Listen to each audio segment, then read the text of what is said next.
ಮಾವು ಹಣ್ಣುಗಳ ರಾಜ. ಬೇಸಿಗೆಗಾಲ ಆರಂಭಗೊಳ್ಳುತ್ತಿದ್ದಂತೆ ಎಲ್ಲೆಡೆ ಮಾವಿನ ಹಣ್ಣಿನದ್ದೇ ಸಂಭ್ರಮ. ನೂರಾರು ತಳಿಯ ಮಾವುಗಳಿದ್ದರೂ ಮಹಾರಾಷ್ಟ್ರದ ರತ್ನಗಿರಿಯ ಅಪ್ಪುಸ್ ಭಾರೀ ಫೇಮಸ್ಸು. ರತ್ನಗಿರಿಯ ಅಪ್ಪುಸ್ ಮಾವಿಗೆ ಇಂಗ್ಲೀಷ್ನಲ್ಲಿ ಆಲ್ಫೋನ್ಸೋ ಎಂದೆನ್ನುತ್ತಾರೆ. ಈ ಮಾವಿನ ಹಣ್ಣಿಗೆ ಜಗತ್ತಿನಾದ್ಯಂತ ವಿಶೇಷ ಬೇಡಿಕೆ ಇದೆ. ಈ ಮಾವಿನ ಹಣ್ಣು ಆಮ್ರಸ್ ಮಾಡಲು ಹೇಳಿ ಮಾಡಿಸಿದಂತಿದೆ. ಮನಸ್ಸಿಗೆ ಮುದ ನೀಡುವ ಅದರ ನೌರಾದ ಮಂದವಾದ ನರುಗಂಪು, ಮನಸೆಳೆವ ಹಳದಿ ಬಣ್ಣ, ದಂಟಿನ ಬಳಿ ತಿಳಿಕೆಂಪು ಬಣ್ಣ, ತಿಂದರೆ ಮತ್ತೊಂದು ಹಣ್ಣನ್ನು ತಿನ್ನುವ ಬಯಕೆ ಮೂಡಿಸುವ ಈ ಆಲ್ಫೋನ್ಸೋ ಮಾವಿನ ಹಣ್ಣಿನಿಂದ ಮಹಾರಾಷ್ಟ್ರದ ರತ್ನಗಿರಿ ಕೂಡ ಜಗತ್ಪ್ರಸಿದ್ಧವಾಗಿದೆ. ನನ್ನ ಅಣ್ಣ ಮತ್ತು ಅತ್ತಿಗೆಯವರು ಮೊನ್ನೆ ಮುಂಬೈನಿಂದ ಊರಿಗೆ ಬರುವಾಗ ರತ್ನಗಿರಿ ಅಪ್ಪುಸ್ ಮಾವಿನ ಹಣ್ಣಿನ ಪೆಟ್ಟಿಗೆಯೊಂದನ್ನು ತಗೊಂಡು ಬಂದಿದ್ದರು. ಸಾಮಾನ್ಯವಾಗಿ ಬೇಸಿಗೆ ರಜೆಯಲ್ಲಿ ಊರಿಗೆ ಬರುವವರ ಕೈಯಲ್ಲಿ ರತ್ನಗಿರಿ ಅಪ್ಪುಸ್ ಮಾವಿನ ಹಣ್ಣಿನ ಪೆಟ್ಟಿಗೆಯೊಂದು ಇದ್ದೇ ಇರುತ್ತದೆ.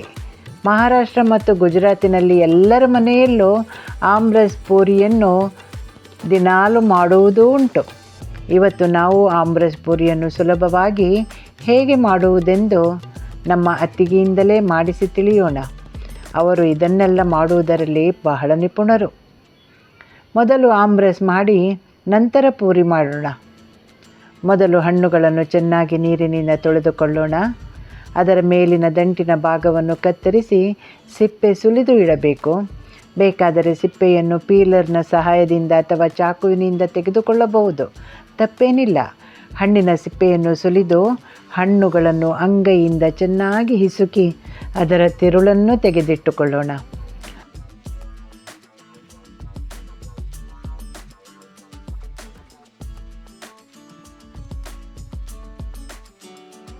ಅದನ್ನು ಮಿಕ್ಸರ್ ಜಾರಿಗೆ ಹಾಕಿ ಜೊತೆಗೆ ನಮಗೆ ಸಿಹಿಗೆ ಬೇಕಾದಷ್ಟು ಸಕ್ಕರೆ ಅಥವಾ ಸಕ್ಕರೆ ಹುಡಿಯನ್ನೂ ಸೇರಿಸಿಕೊಂಡು ಮಿಕ್ಸರ್ನಲ್ಲಿ ತಿರುಗಿಕೊಂಡು ಇಡುವುದು. ನಾನು ಸುಲಿದಿಟ್ಟ ಹಣ್ಣಿನ ಸಿಪ್ಪೆಗೆ ಸ್ವಲ್ಪ ನೀರು ಸೇರಿಸಿ ಚೆನ್ನಾಗಿ ಹಿಸುಕಿ ಅದರಿಂದ ಬಂದ ರಸವನ್ನು ಜಾಲರಿಯಲ್ಲಿ ಸೋಸಿ ಮೊದಲು ತೆಗೆದಿಟ್ಟ ತಿರುಳಿಗೆ ಮಿಕ್ಸ್ ಮಾಡಿದ್ದೇನೆ. ಬೇಕಾದರೆ ಹಾಲು ಅಥವಾ ಹಾಲಿನ ಹುಡಿಯನ್ನೂ ಸೇರಿಸಿಕೊಳ್ಳಬಹುದು. ಅದು ಅವರವರ ರುಚಿ ಹಾಗೂ ಅಭಿರುಚಿ. ಕೇಸರಿ ದಳಗಳನ್ನು ಕೂಡ ಹಾಕಬಹುದು. ನನಗೆ ಮಾವಿನ ಹಣ್ಣಿನ ತಾಜಾ ಪರಿಮಳ ತುಂಬ ಇಷ್ಟ. ಆದ ಕಾರಣ ನಾನು ಏಲಕ್ಕಿಯನ್ನಾಗಲಿ ಹಾಲನ್ನಾಗಲಿ ಕೇಸರಿ ದಳಗಳನ್ನಾಗಲಿ ಇದಕ್ಕೆ ಸೇರಿಸುವುದಿಲ್ಲ. ಕೆಲವೊಮ್ಮೆ ನಾನು ಕಿತ್ತಳೆ ಬಣ್ಣದ ಕಲ್ಲು ಸಕ್ಕರೆಯನ್ನು ಹುಡಿ ಮಾಡಿ ಹಾಕುತ್ತೇನೆ. ಆಮ್ರಸ್ ಪೂರಿಗೆ ಅದರದ್ದೇ ಆದ ಗತ್ತಿದೆ. ಆಮ್ರಸ್ ಪೂರಿ ಮಾಡಿದ್ದಾರೆ ಎಂದರೆ ಅದು ತುಂಬ ವಿಶೇಷ ಹಾಗೂ ಆತ್ಮೀಯವಾದ ತಿನಿಸು. ಏನೇ ಆಗಲಿ ಆಮ್ರಸ್ ಪೂರಿ ತಿನ್ನುವಾಗ ಸಿಗುವ ಮಜವೇ ಬೇರೆ. ನೋಡುವಾಗಲೇ ಮನಸ್ಸು ಸಂಭ್ರಮಿಸುತ್ತಿದೆ. ಈಗ ಆಮ್ರಸ್ ಸಿದ್ಧಗೊಂಡಿದೆ. ತಂಪಾಗಿಸಲು ಇದನ್ನು ಫ್ರಿಜ್ನಲ್ಲಿಡೋಣ.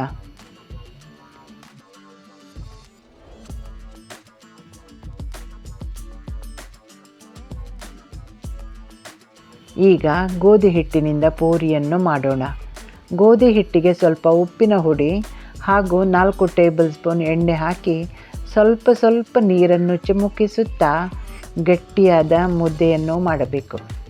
ಹಿಟ್ಟಿಗೆ ಹೀಗೆ ಎಣ್ಣೆ ಹಾಕುವುದಕ್ಕೆ ಮೊಯಿನ್ ಹಾಕುವುದು ಎಂದೆನ್ನುತ್ತಾರೆ. ಹಿಟ್ಟಿನ ಮುದ್ದೆ ಬಿಗುವಾಗಿರಬೇಕು, ಸಡಿಲವಾಗಬಾರದು. ಹಿಟ್ಟು ಬಿಗಿಯಾಗಿದ್ದರೆ ಪೂರಿಗಳು ಒಂದು ಚೂರೂ ಎಣ್ಣೆ ಕುಡಿಯುವುದಿಲ್ಲ.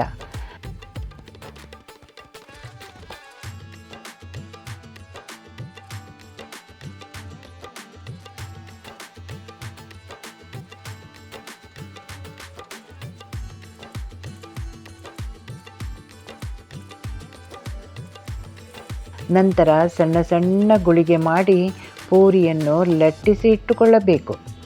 ಪೂರಿಗಳನ್ನು ಲಟ್ಟಿಸುವಾಗ ಹಿಟ್ಟು ತಾಗಿಸುವ ಅವಶ್ಯಕತೆ ಇಲ್ಲ. ಎಣ್ಣೆ ಹಾಕಿದ ಕಾರಣ ಸುಲಭವಾಗಿ ಲಟ್ಟಿಸಬಹುದು. ಲಟ್ಟಿಸುವಾಗ ಒಂದೆಡೆ ದಪ್ಪ ಇನ್ನೊಂದು ಕಡೆ ತೆಳ್ಳಗೆ ಹೀಗಾಗಬಾರದು. ದೊಡ್ಡ ಪೂರಿಗಿಂತ ಅಂಗೈ ಅಗಲದಷ್ಟೇ ದೊಡ್ಡ ಪೂರಿ ಮಾಡಿದರೆ ಒಳ್ಳೆಯದು. ಪೂರಿಯನ್ನು ಆಮ್ರಸದಲ್ಲಿ ಅದ್ದಿ ಮಡಚಿ ಒಂದೇ ಬಾರಿಗೆ ಬಾಯಿಯೊಳಗೆ ಹಾಕುವಂತಿರಬೇಕು. ಹಾಗೆ ತಿಂದರೇ ನಿಜವಾದ ತಿನ್ನುವ ಮಜಾ. ಎಣ್ಣೆಯಲ್ಲಿ ಕರಿಯುವಾಗಲೂ ಪದೇ ಪದೇ ಪೂರಿಯನ್ನು ತಿರುವಿ ಹಾಕುತ್ತಿರಬಾರದು. ಬಿಸಿ ಎಣ್ಣೆಗೆ ಹಾಕಿದ ನಂತರ ಒಂದು ಬದಿ ಎಣ್ಣೆಯಲ್ಲಿ ಸರಿಯಾಗಿ ಕಾದ ನಂತರವೇ ಇನ್ನೊಂದು ಬದಿಗೆ ಮಗುಚಿ ಕರಿದರೆ ಸಾಕು. ಪ್ರತಿಯೊಂದು ಪೂರಿಯು ಹೇಗೆ ಉಬ್ಬುತ್ತಿದೆ ನೋಡಿ. ಮೊದಲೆಲ್ಲ ಪೂರಿ ಉಬ್ಬಿದರೆ ಕರಿಯುವವರ ಮುಖ ಉಬ್ಬಿಕೊಂಡಿದೆ, ಹಾಗೆ ಪೂರಿ ಕೂಡ ಉಬ್ಬಿದೆ ಎಂದು ನಾವು ತಮಾಷೆ ಮಾಡುತ್ತಿದ್ದೆವು. ಪೂರಿ ಮಾಡಲು ಮೈದಾ ಹಿಟ್ಟನ್ನು ಸೇರಿಸಬೇಡಿ, ಅದು ಆರೋಗ್ಯಕ್ಕೆ ಅಷ್ಟೊಂದು ಒಳ್ಳೆಯದಲ್ಲ. ಗೋಧಿ ಹಿಟ್ಟಿನಿಂದ ಮಾಡಿ ಕರಿದ ಪೂರಿಗಳ ಘಮ ಮತ್ತು ರುಚಿ ಮನಸ್ಸಿಗೆ ಅಪ್ಯಾಯಮಾನವೆನಿಸುತ್ತದೆ.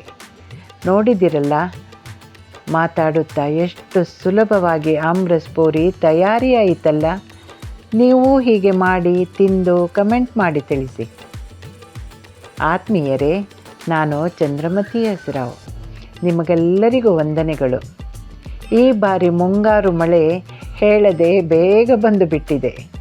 ಮಾರುಕಟ್ಟೆಯಲ್ಲಿ ಇನ್ನೂ ಮಾವಿನ ಹಣ್ಣು ಧಾರಾಳವಾಗಿ ದೊರಕುತ್ತದೆ. ಬಂಗನಪಲ್ಲಿ, ಮಲ್ಲಿಕ, ಮುಂಡಪ್ಪ ಪೈರಿಗಳಿಂದಲೂ ಆಮ್ರಸ್ ಮಾಡಬಹುದು. ಜೋರಾಗಿ ಮಳೆ ಬರುವಾಗ ಬಿಸಿ ಬಿಸಿ ಪೂರಿ ಹಾಗೂ ಆಮ್ರಸ್ ತಿಂದು ನನ್ನ ಕೃಷ್ಣಾರ್ಪಿತಂ ಚಾನಲಿಗೊಂದು ಲೈಕ್ ಮಾಡಿ, ಸಬ್ಸ್ಕ್ರೈಬ್ ಮಾಡಿ. ಎಲ್ಲರಿಗೂ ಶುಭವಾಗಲಿ. ಧನ್ಯವಾದಗಳು.